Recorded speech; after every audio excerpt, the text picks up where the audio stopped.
Hey, good afternoon, soulmates. Been a while. So today we're gonna talk about cheating man.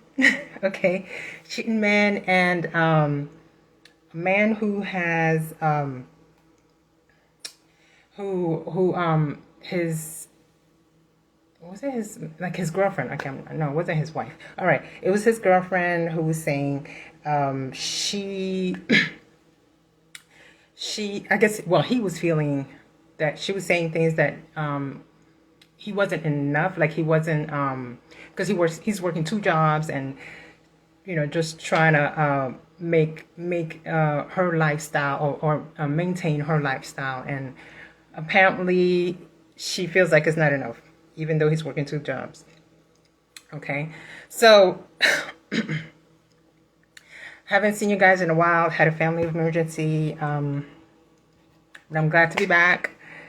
So it's a pleasure.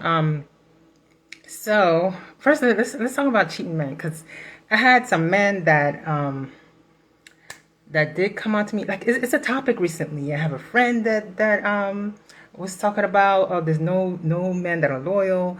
So I just wanted to have a word with you guys. And then I had like two men in the professional setting that are married and are I mean, if I'm not mistaken, they were trying to kick it to me. All right.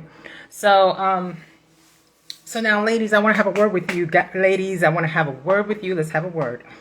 All right. Now, cheating men, you are well, you are who you attract. Okay. So now you may not be a cheater, but you may be cheating on yourself. Okay. So what I mean by that is there's probably something in you that is not healed.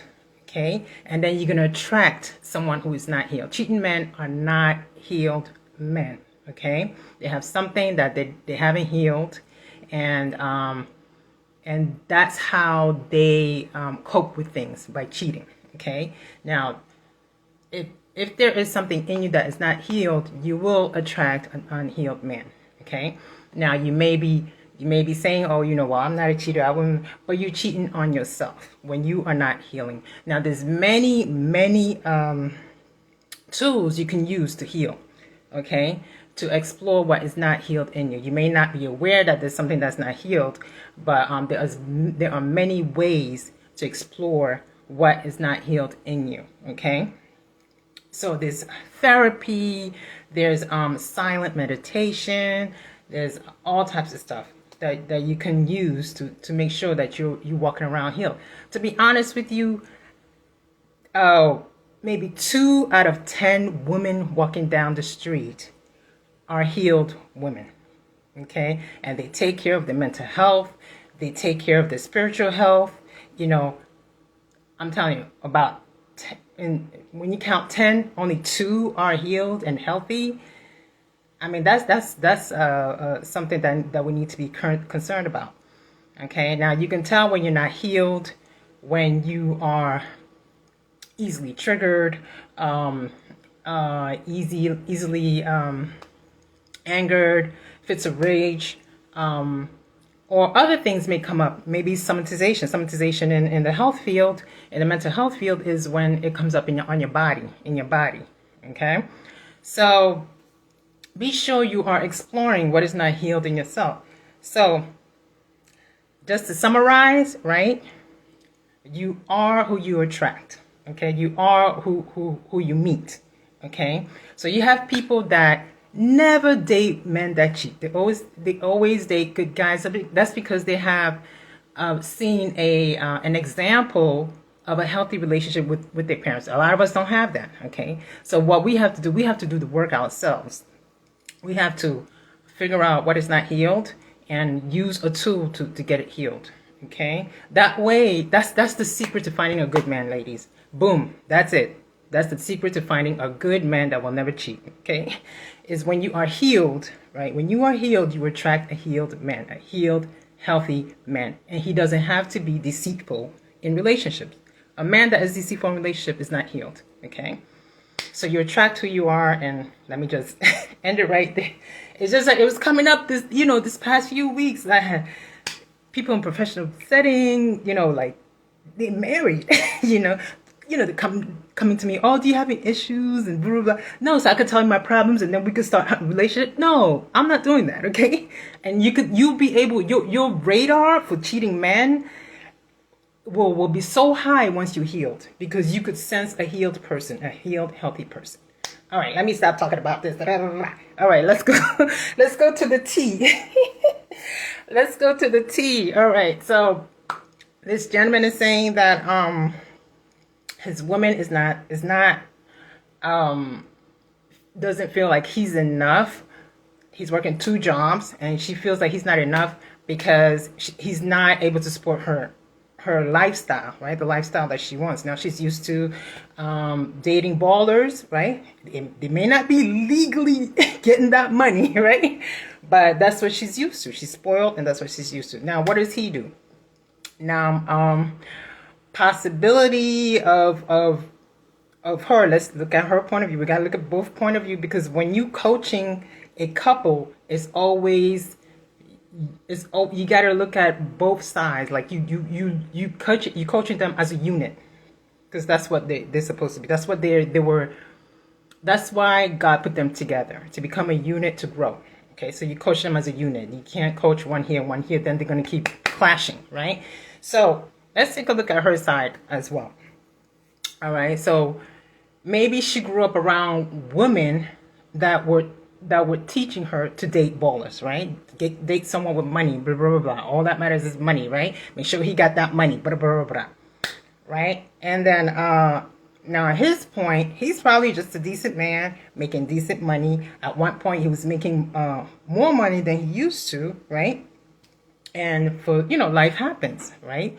Maybe something happened at the job, or maybe he needed to switch over to another job, or we don't know. Things happen, right? So, so now he's working 2 jobs just to make sure that her lifestyle is kept up, and and she doesn't think it's enough. So, my suggestion, right? It takes 2 to tango, right? On her part, my suggestion for her, right, is like we're living in the era of boss ladies, okay? We are living in the era of boss ladies, okay? Now, she can also fill in. It's about filling in, coming in with a full tank, right? Now, what agape love, right? That deep, profound love. What agape love is, each person, say this is the woman, this is the man. Each person is filling in, right? And a lot of times the woman, right, doesn't have to, if she has a good guy, right, that has the means to provide. He's just filling in, and she's allowing. So the feminine energy allows, right, and then the masculine energy initiates. So a lot of times he initiating and filling in, right, and so if something happens that he can't fill in, she should be filling. It's not give and take, or else it's going to be, contrary to all beliefs, right? We're about give and take, give and take, give and take. It's not give and take, it's fill in. So, because agape love goes up one direction. It doesn't go, give and take, give and take. It goes up into one direction. That's agape love, right? So, each person is filling in when needed. That's what happens. You come in with a full tank. You're not here to give and take. You come in with a full tank, and then everybody automatically is full. Okay, so woman, so girlfriend, okay, so this guy, somehow something happened where he has to now have 2 jobs. You can also fill in with your full tank. Okay, you come in with a full tank. Okay, you come in and you fill in, right? This is the era of the boss lady, and it should be used to balance. Okay, all right, so now I guess maybe you could also get another job, or 2 jobs or whatever. And so, believe me, this type of man that will get 2 jobs for you will find that one job to keep up your lifestyle. The type of man that will that is motivated to have two jobs for you, will definitely find that one job that will keep up your lifestyle. So you can balance it out, fill in until he finds that one job. That's it. That's it, right? That's it. And I'm sure eventually he will find that one great job that will keep up your lifestyle. All right.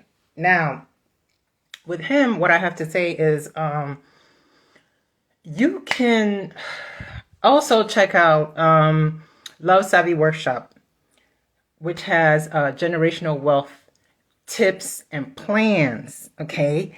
Like, for example, one thing about the workshop, one of the tips, right, is when you have a like a business, right? A business, and it's registered, it's LLC. This is what happens with LLC, okay? You can, like a beginning LLC, you could claim up to $5,000 of expenses, right? Of expenses. You'd be like, okay, I had to do market research. You know, I went to this thing in Las Vegas, Club Quarantine. Okay, I went to Club Quarantine, and it has the demographics that's part of the Love Savvy Jewel LLC. Okay, that's the demographics. Hey, CQ Bartham. I'm not Barthamus. Yes. CQ, peace out, CQ crew. Right. So I went there in Las Vegas. It's an easy spend of over $2,000. Right. So that was $2,000 down, over $2,000 down. Claim of market research. Yeah. You know, market research. You know, and I put that in. Because it was my demographics. There was whatchamacallit, mental health. There was a mental health workshop. There was a financial literacy workshop, and there was people having fun, parties. But that's my demographic. This is what they do, as far as what they learn. You know, what they educate themselves with, and then on the other part, this is how, you know, they enjoy themselves, right? And that's the Love Savvy demographics. Yeah, I claimed that. Yeah. you know, and then, but I couldn't find anything to claim up to $5,000, right? But recently I've had to pay taxes because of the way I did my taxes. You know, they have these new forms, and I had to pay. But this time I didn't have to pay taxes. I did not have to pay the taxes, and I got some money back, and I had some money. What they do, they when you claim up to $5,000, they put it towards next year. So next year you will have about, I mean, if I had claimed up to $5,000, I would have had about about $700 extra or $800 extra for next year's taxes. What can you do with $700, $800 extra with next year's taxes? See, this is the kind of tips that we have, that we have in the Love Savvy Workshop, you know, as far as finances, right? And then there's so many other things you can claim, like say, you know, you have a home-based business, right? And you use your living room, right? As your office. Yeah, you know, it has what? Your couches, it has your laptop. Nobody really uses PC, you know, a whole big PC anymore and everything. You could put that and claim your rent. Okay? Unfortunately, I mean, I have a space that I use, right? But if I had claimed a whole year, I didn't start the business. I didn't register my business for a whole year before I claimed my taxes. But if I had, I would have had 12 months of rent claimed. Okay. All right. So this is called I forget what it's called. Beginning, like a jump off for beginning when you first start your business. You could claim up to $5,000, and you will get a lot of money back. But it's going to be the following year. Okay, so what can you do with an extra $800? Boy, you could take that woman out. You know, you set up a a little vacation for her. You know, she, you know, okay, you can't do it every day, but you could set it up like once a year, nice vacation for her, you know, and show the effort. You know, that's what I'm saying. So there's lots of financial tips, generational wealth tips and plans. You know, you can take half of that money, save it, and half of that money, take it out. You know. So definitely check out the financial wealth or generational wealth tips and plans workshop, and yeah. So that's my advice to this guy.